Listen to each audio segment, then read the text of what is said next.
This is Long Beach Community Television.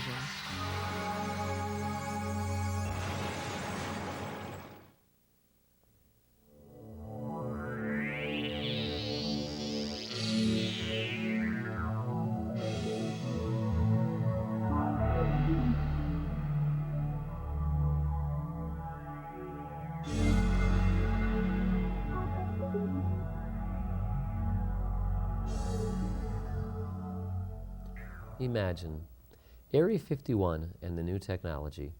I know you've seen it on TV, and we've heard all about Area 51. There's even been a video game out about it to make it seem surrealistic, as if it doesn't exist. Perhaps it's only something in the X-Files. But today we want to discuss perhaps the reality in regards to Area 51 and what you should know about it and its contents and what may be going on behind the locked gates that many of us are not aware of. So I'd like to welcome Norio Hyakawa to the show today. Thank you very much, John. Thank you, Norio. And I'd like to first begin with if you could give a little history on yourself and how you've gotten involved with the research involved at Area 51. Well, basically, John, in 1988, I was looking at Aviation Week and Space Technology magazine, and there was an interesting advertisement on that issue on page 51. Oh. And it was an advertisement by Amoco about the new type of composite materials that they have developed, and that would change the aeronautics and technology to a great extent. And it was an announcement like that, and on the opposite side of the page, which was actually page 51, there was one full-page color photo of what appeared to be an alien entity. So that was a curious thing, and I became curious, but at the same time there was a television special the first week of October of 1988 called UFO Cover-Up Live, which was a strange 2-hour semi-documentary program. And Area 51 was also mentioned there in that program for about a few seconds. And it alluded that Area 51 was a location where high technology, not necessarily from here, was here, and that government was working in some kind of a program. So that was the beginning, but eventually I got to Area 51 in 1989, and thereon afterwards I've gone many times to the near the perimeters of Area 51, at least 15 times, counting this year. And I have gathered a lot of information, and I just like to say that it's a reality. Area 51 is there. It is a huge facility. The buildings are still there, contrary to the rumors that Area 51 had moved to elsewhere, like Utah and so on. But the fact of the matter is that it's still there. In fact, I believe that many new types of programs are being conducted even right now.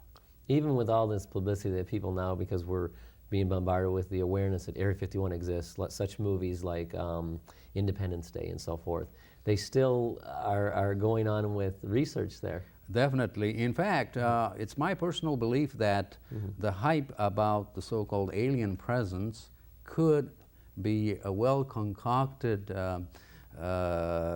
thing that the government may have manipulated to you know, prevent from serious scrutiny of that facility, to discredit the scrutiny of that facility. So any real documented information would put you, if it talked about anything with Area 51, you would be in the realm of UFOologists or That's some right. crazy That is type of exactly, I believe, the cover story that prevents from realistic scrutiny of that facility. Even right now, it's estimated that there be anywhere from 1,800 to 2,300 workers there, engineers and personnel.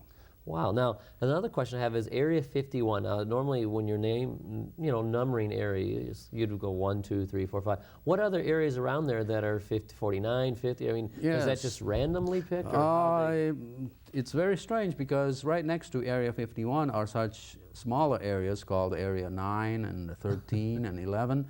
But Area 51 just happens to be there. There's, I don't see any Area 50 or Area 52 right next to Area 51. So to me, I think they must have had some type of design or a number identification For some reason. for some reason or other. Okay, well, we have some photos here, and I think because we have a number of them, I'd like to begin and see, could you help explain what is entailed in these photos and what this relates to Area 51 and so forth, and technologies and the facilities? So we'll start out with this first one, if we could. Sure. This is the northern end of the Groom Lake facility, right in Area 51. As you can see, there's a huge satellite dish and some other antennas. And now, some of these antennas could be for part of the radar cross-section programs to work on the stealth programs and to, you know, for the purpose of getting the radar reflections, that's part of the stealth technology. But other satellite dishes could be used for communications and other programs integrated with other weapon systems and electromagnetic waves and so on. Okay. But as you see, this is the northern end of Area 51, and as you go next, further south, you begin to see more buildings, and the southernmost end is where there are more constructions going on. Right now. Should we see the next photo? Yes. Okay. This facility is so huge that it's impossible to take a one-shot photo unless you do it panoramically. And right next to that area, there's another huge antenna and other buildings. And this is right next to the slopes of the Groom Mountains, right by Groom Dry Lake. And if you go to the next photo, you begin to see other buildings. It's a very huge facility. There are at least, they say that there are about 900 to 800 separate buildings or structures at that facility. Oh. And there's a water tank and other buildings, dormitories, hangars. And if you go to the next one, okay, you will see the hangars coming up. And these hangars had been in existence since about 1955 or 1956, been remodeled, and so, you know, we also have a detailed map of the facility. And there are dormitories and other types of structures. This location is a multifaceted facility, so it's not just basically aeronautics and avionics and other things, but we believe that there are certain type of weapons programs integrated with aeronautics. It's almost like a city in itself. As you can see, there's so many buildings, and there is also officers, a club right there called the Sam's Place. And they are living, some officers are, really living a life of luxury, because according to the budgets, they spend a lot. This is a multi-billion-dollar facility and ongoing programs. Wow. And the Public Affairs Office of Nellis Air Force Base even admits, even right now, that even though this is part of Nellis Air Force Base, this is not a Nellis asset. So the control is from higher up than Nellis Air Force Base. Than Nellis Air Force Base. And the government says that there is no Area 51. The closest they have come up with is that there is an operating base right near Groom Lake. They won't tell you the number, they won't tell you the number. They won't admit to it. Even to this day. What about the gentleman who, in the LA Times, who wandered onto the facility? It was in the LA Times for a couple of days. They mentioned his name and how he was apprehended. Yes, just last year there was an archaeologist who was trying to search for the pioneer trail of the 1800s that I believe went through that area. Okay. And so he was trying to trace back that route, and he wandered inside that Nevada test site from the east section, I believe, and then went fairly close to Papoose area. But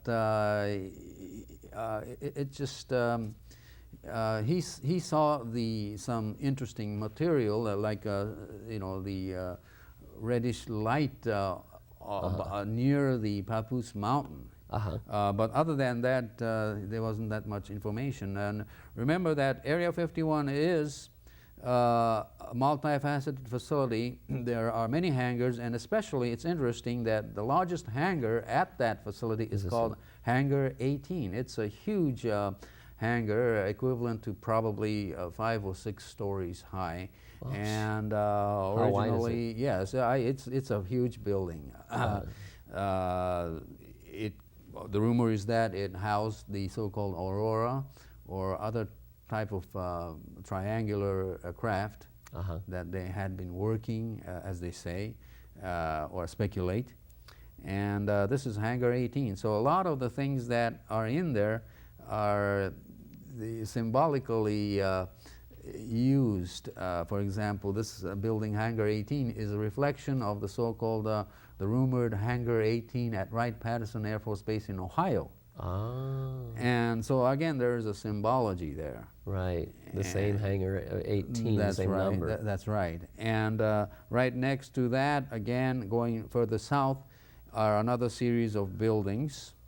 And it's very interesting that right after these, the last remaining 2 hills that surround this facility had been closed since 1994. And these photos were taken right after those hills were closed. Yes, by an individual. And this photo clearly shows that constructions are still going on. As you can see if you go to the further south in the facility. Right.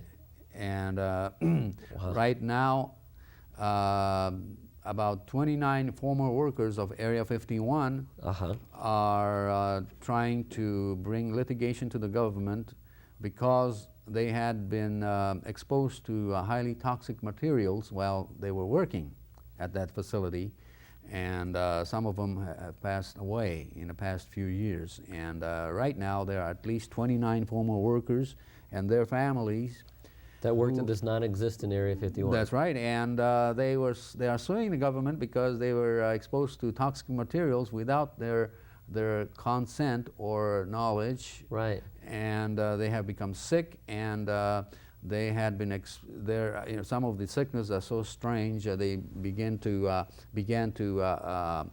get rashes, strange fist scale-like rashes in one case, and some have died. And the families are only interested in the cures to their husbands' diseases. This sounds just like right out of an episode from the X-Files, I hate to say, but doesn't it sound like the workers are there and they can't talk about it? That is exactly true. They're not supposed to, because it doesn't exist, but yet they're sick and they did work in the facility. Right. The reason for the government saying that the lawsuit cannot be filed is because it's national security problem. And but these families are saying that why can't the military doctors get the information on what chemicals they had been exposed to? But there's nothing is going on. It's just a continuous useless effort right now because the government says it's national security. They won't release any information to anybody. So these people basically may or possibly will die, and therefore the problem, I guess, on their point of view, would go away then. That is their point of view, I believe. Now, how many major media, has anybody been aware of these people being ill and so forth? Have you had many contacts lately? Well, there's still, like I said, many families of these former workers, and we are going to bring this up once again to the attention of the news media this June. In fact, this 6th of June of this year, 1998, we'll have a huge rally right next to Area 51, right next to the boundary line on Groom Lake Road to bring this up. So that people will... Yes. As I mentioned before, John, the Area 51 or Groom Lake facility is still expanding southward. As you can see in the back, you have more space for construction, and a lot of the sensitive items are we believe, are conducted underground. By the slopes, there are underground, we believe, facilities that store sensitive materials and so on. So we'd have no knowledge of it. That's right. Remember that this facility is, it's a huge place with a tenth, at least, the estimate is 50,000 foot runway or more. It's expanding, and there are not only one runway, there are several runways. And as you go further south, you notice that the buildings are becoming sparse, but by the slope there are new constructions going on. What are these silver cylindrical type of? Well, we believe it's a tank. It's some kind of an oil tank or something, some kind of a chemical tank. Huh. So if you look at the further south, okay, you see the continuation, and it's a huge, you can actually see the actual construction of underground facility by the Groom Mountains. Huh. And this is one of the clearest photos of that facility that you can get. And so you can see that the construction is going on. there are many programs going on, John, at Area 51, not only aeronautics, but one of the new ones is the testing of the remotely controlled surveillance platforms, commonly known as UAVs, or unmanned aerial vehicles. This is one of the most important aspects of the Air Force, the program. In fact, the Air Force revealed what they call the 2025 program, future programs of the Air Force, but actually when they revealed this plan, we think that 65% to 75% is already a reality. So these are unmanned aerial vehicles that unmanned aerial vehicles. They fly with no pilot, no necessary. That's and right. How large are they? In fact, some of these appear to be almost look like circular, metallic. Some with diameter of about 12 feet or 6 feet or 15 feet, and could be mistaken for a flying saucer, no doubt about it. And these can hover over residential areas, and so these are some astounding programs, and they can hover for 2 or 3 hours, and they use an advanced form of rotary engine.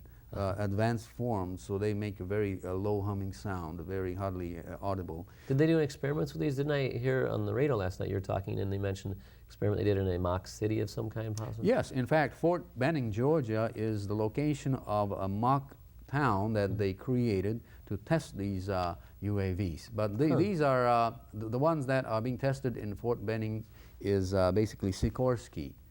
But Lockheed had been testing their own versions of unmanned aerial vehicle, I believe, that for many, many years. Oh, wow. And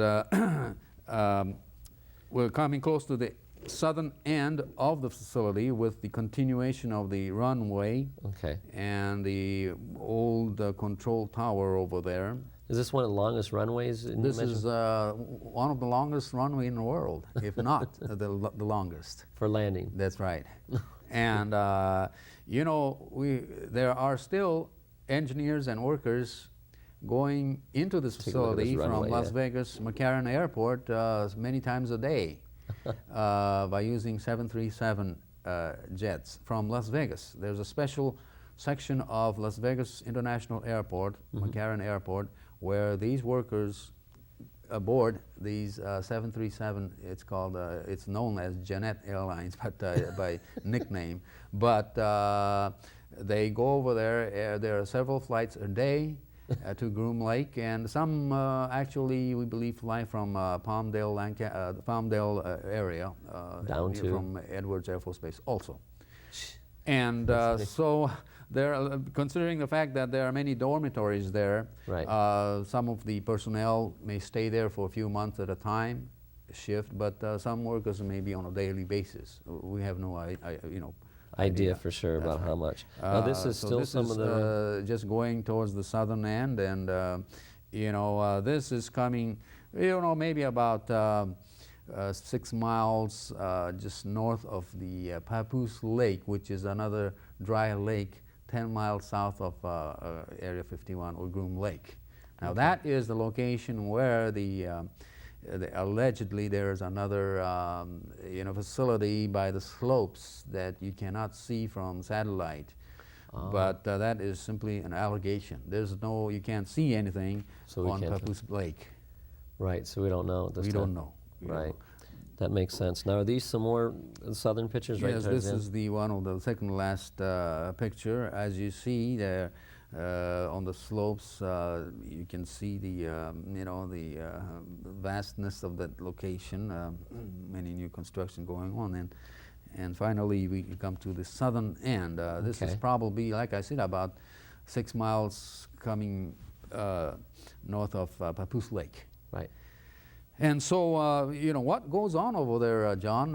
Like I said, there are a lot of new programs going on, consistently going on. Some of the programs may be contracted to another place, for example, in Dugway Proving Grounds in Utah and other locations in Utah and Colorado and New Mexico, but they interchange these programs, but the bulk of the programs are still at Area 51.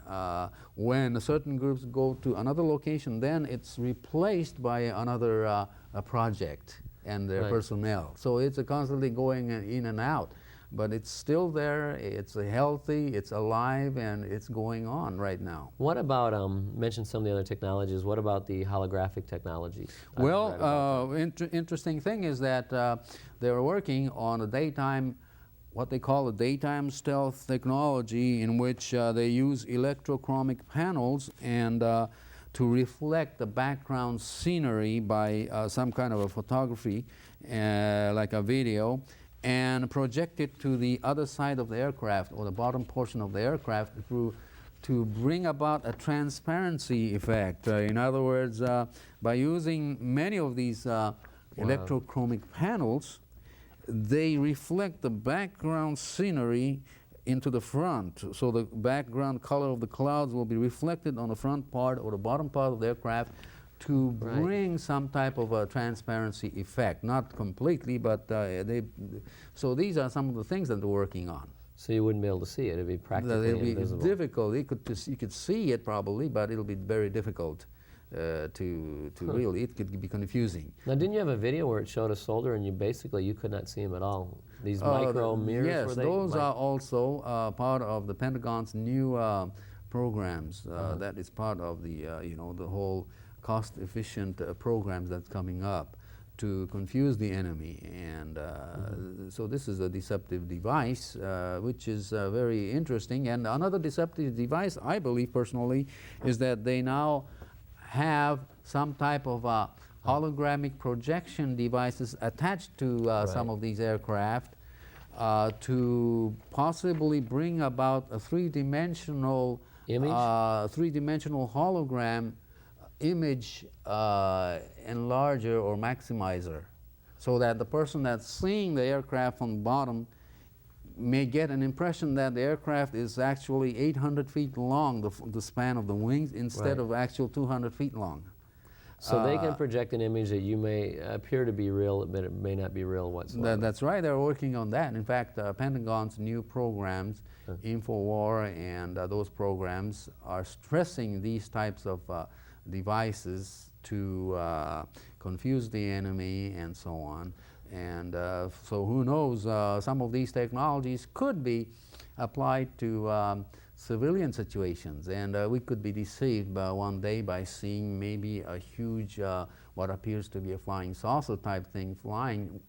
That could be a holographic image or a device that attached to another aircraft. So what about the other thing you'd mentioned? I'd heard you talk earlier about this connection of neural connections of the brain being connected into the machinery itself. So rather than having to make physical movements to change direction, so forth, it actually be done.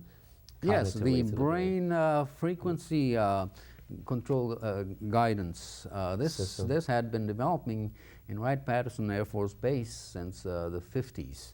In fact, right now, the Japanese Fujitsu computer system had been successfully working on brain control, brainwave control, simple commands by attaching the electrodes and so on and bringing up the command system and attaching to the computer. So certain simple commands like left or right or fast, the computer will get that signal.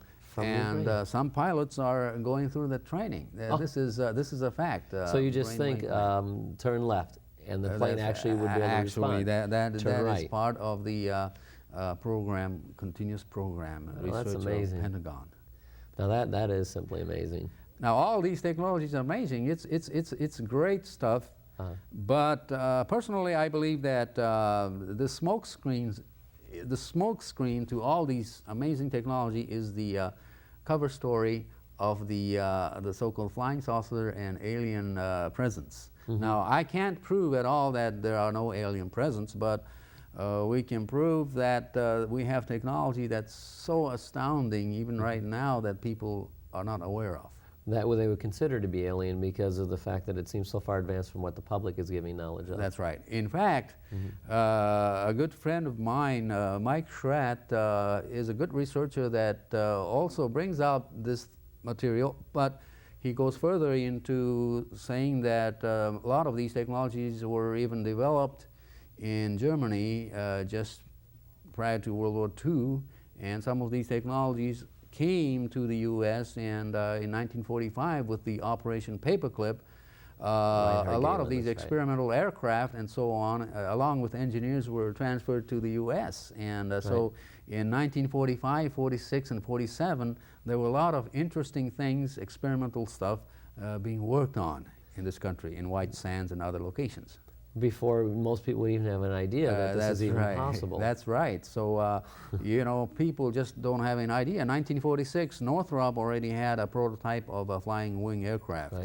But more than that, you know, the Horton brothers, they came up with some very fascinating flying wing technology. And, well, isn't it true that, like, the, well, I'm sorry, we're coming up to the end, but I'm just going to mention the U-2 and the B-1 bomber, and those ones were all kept secret for quite some time. So that's kind of an interesting sidebar. Yes, that's right, John. When the B-2 bomber was revealed in 1987, it was already flying for the past 12 years. I'm glad to have you on the show, Norio. I'm sorry to end this so quickly, but it went very fast. This has been Imagine. Imagine Area 51 and the new technology. As you can see, it seems to be existing and live and well. So take your time and do the research before you believe in some UFOologists and think that this is some crazy theory from the X-Files, but perhaps this is real. Thank you. This has been Imagine. Thank you very much. Thanks, Norio, very much.